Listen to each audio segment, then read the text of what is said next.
Irashaimase.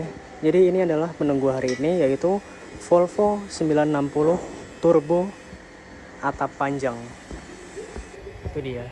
Jadi ini mobil nih bukan Volvo 900 series biasa, tapi dia yang versi wagon atau estate-nya. Untuk kuncinya dia kayak gini. Modelnya sangat 90-an awal banget ya. Yang belum ada immobilizer atau sistem yang lainnya yang berkaitan dengan security. Kita mulai dari bagian depan dulu nih, dari eksterior mobilnya.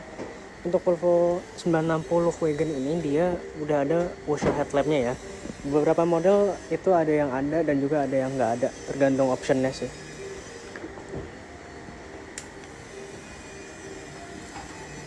Nah ini dia atap panjang. Jadi ini kurang lebih perbedaannya, ada comparison ya antara yang wagon sama yang sedan kayak gini di model Volvo 900 series. Ariel. Nah, untuk bagian belakangnya dia kayak gini ya. Tuh, kalian kalau mau lihat perbedaannya antara yang wagon sama yang sedan tuh, ada apple to apple.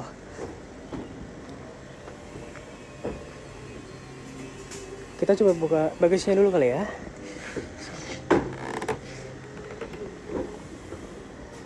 Nah, untuk bagasinya dia luas. Jadi di sini ada parts dari Volvo buat tirainya di sini. Terus ada kalau kalian mau naruh barang yang ukurannya tidak terlalu besar.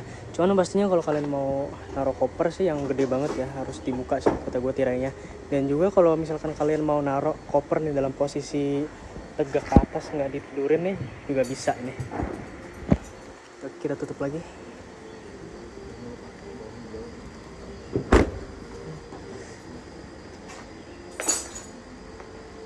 Ini dia ada antenanya.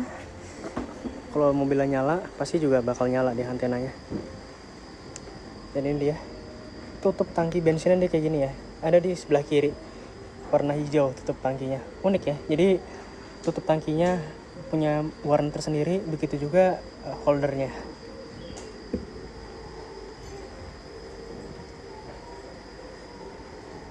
Ini kalau kalian nyari Volvo wagon ya, itu kalau kalian nyari barangnya harganya masih lebih terjangkau di bawah harga mobil-mobil baru. Karena kalau misalkan kita ambil perbandingan nih sama BMW ya, misalkan ngambil perbandingan sama BMW E34 atau versi W124 itu harganya jauh lebih mahal. Kalau E34 wagon tuh jarang, kalau W124 wagon S124 tuh mahal. Nah, untuk interiornya Volvo 960 wagon ini kayak begini ya. Karena dia model yang full spec, jadi di dalam kabinnya ini dia udah electric seat. Dan juga kombinasi kursinya ada kulit dan juga ada fabric. Jadi kalian mau kulit ada, fabricnya juga ada. Tampil elegan dan sporty di saat yang bersamaan. Ya kayak gini dalam kabinnya. Yang pastinya transmisinya dia automatic. Nah, ini dia untuk laci penyimpanannya. Biasanya kalau di Volvo ya, ini salah satu yang paling rentan, yaitu ya engselnya yang suka rusak ya, bermasalah biasanya tuh di Volvo karena bahannya dia yang sangat ringkih.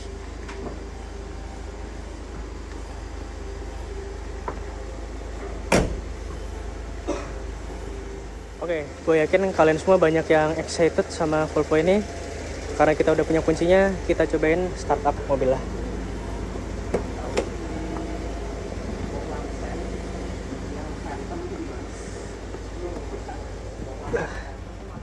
Bener-bener comfort ya ini mobil. Jadi posisi duduknya bener-bener enak banget ya. Nah ini dia. Kalian insert kuncinya di sini. Pastikan semuanya udah oke. Gue turunin dulu nih. Oke, ready, 1, 2, 3.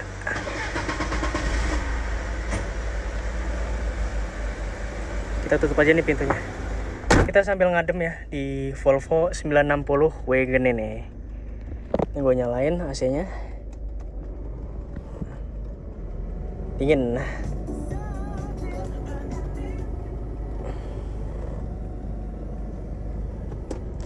ini apa buat naruh kompartemen ya, konsol box.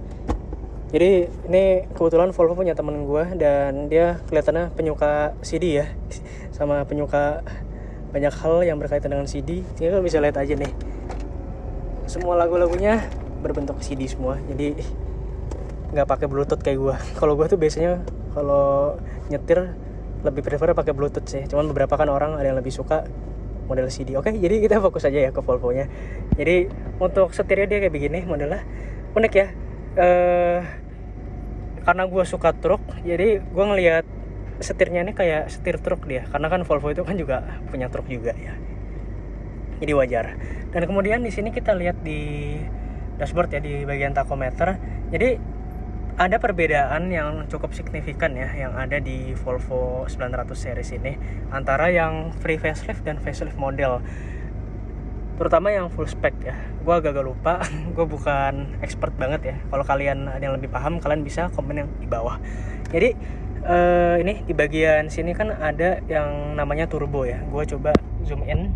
Nah, ini ada yang namanya turbo. Nah, turbo ini tuh dia output seberapa besar angka yang dikeluarkan dari turbo ini.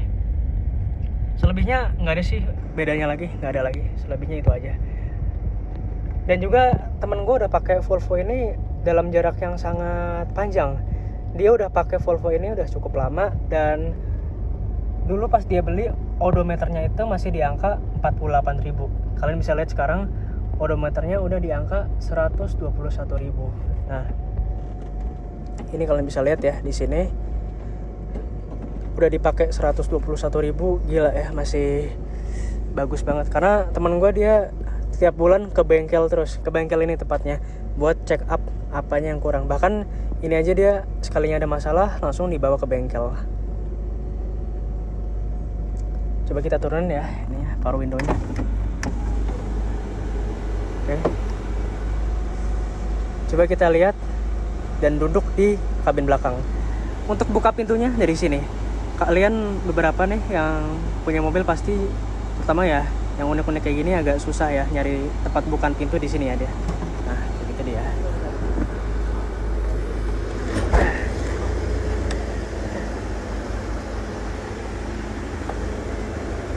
Nah, kita coba duduk di kabin belakangnya. Mungkin dari sana aja ya, agak sempit di sini.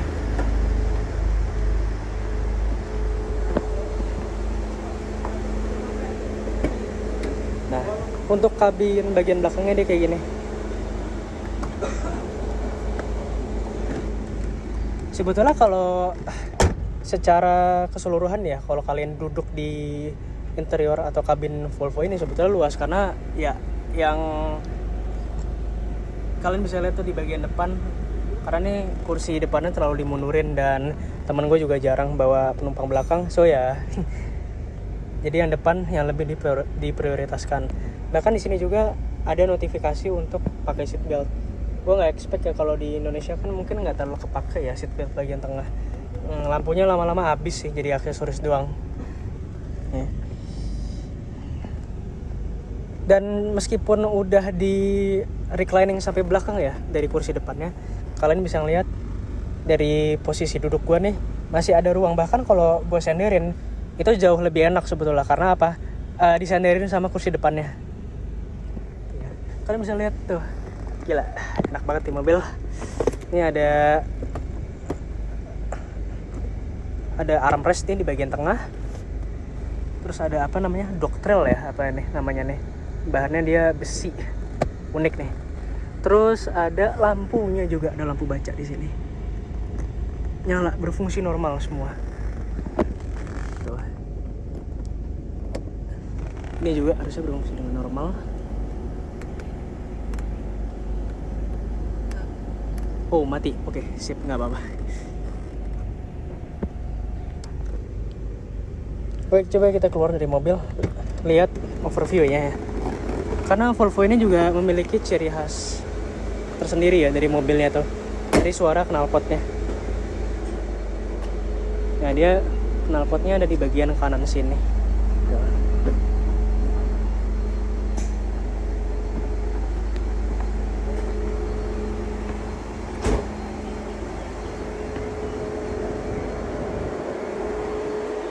ini gue sekalian komparasi ya. Jadi kebetulan unit punya teman gue ini kan dia mesin inline 4 turbo 2300 cc. Nah, kurang lebih engine bay-nya kayak begini. Dan di samping gue nih ada contoh mesin inline 4 2300 cc yang naturally aspirated. Kayak begini dia bentukannya. Jadi emang kalau secara ruang bakar dia dari engine bay jauh lebih luas. Kalau kalian suka main mesin ya, ini salah satu yang cocok. Karena kalau turbo ini kan dia harus pinter kalian nge-adjust-nya.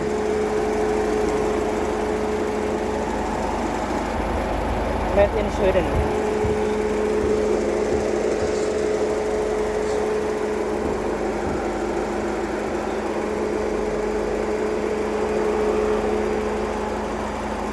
Tenaganya nih enak banget loh. Jadi meskipun cc-nya kecil ya, nggak terlalu besar, tapi tenaganya jangan dimainin, jangan dipandang sebelah mata.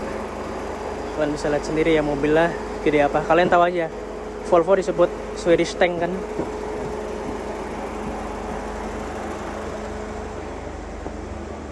Kita masuk lagi ke dalam mobil. Oh ya, kalian kalau penasaran nih sama electric seatnya, bentar, gue harus keluar dari kabin dulu. Nih, ini dia electric seatnya nih. Untuk electric seatnya dia ada dinaikin, diturunin, itu ada semuanya, bisa lengkap. Reclining juga ada nih di sini, maju mundur, naik turun, buat sandaran juga, dan ada memorinya juga kalau kalian mau nge-save. Hebat ya dia. Kita langsung aja masuk ke dalam kabinnya. Kita tutup lagi. Jadi kalau mobil well maintained ya kayak begini ya. Jadi kayak lu tuh nggak berasa kayak punya mobil tua rasanya. Jadi mobil yang di depan kalian ini lahiran 90-an awal. Kayak gini deh interiornya. Oke, kalau kalian menyukai konten random gue ini terkait review mobil, kalian bisa klik tombol like yang ada di bawah, dan jangan lupa klik juga tombol subscribe-nya, dan kemudian nyalakan juga loncengnya. Sampai jumpa di lain waktu. Thank you. Gue matiin dulu nih mesin mobilnya.